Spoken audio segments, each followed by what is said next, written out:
the north and south node of the moon, when we're tracking that on a collective level, the north node is in Pisces and the south node is in Virgo. So how does that interpret the south node, the collective past of humanity, what humanity is being called to look at as a long-standing pattern, Virgo in the south node, and what could potentially be the shadow and the wounding in that pattern that is being called to let go of, south node in Virgo on a collective level.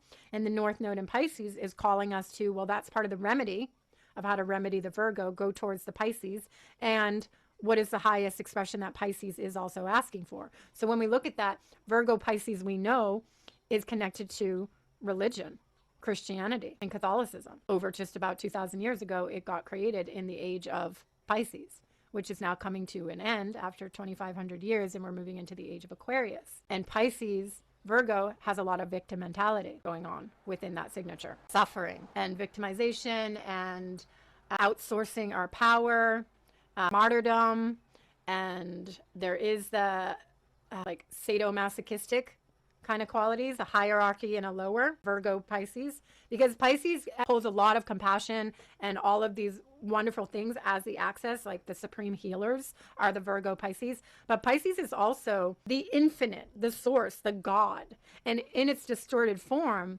that is going to look like a pedestaling.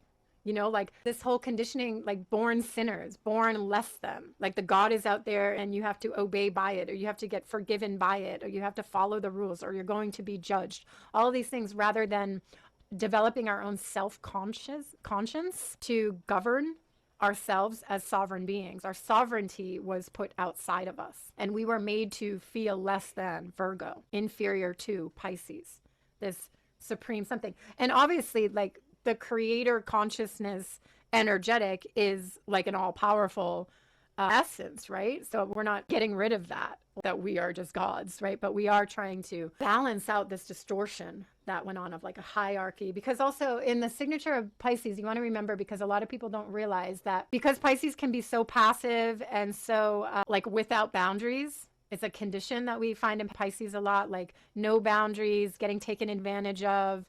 What can happen, it's actually very high levels of perfectionism, just like Virgo. Like where we know Virgo is all discerning and controlling and perfectionist. And so some people think Pisces is not that. And it's true, Pisces can present as exactly the opposite, where like, oh, I don't care, I'm not even going to clean my clothes, I'm not going to clean my body. Like Pisces typically has hygiene issues and boundary issues and taking care of self and body issues, as the opposite of Virgo.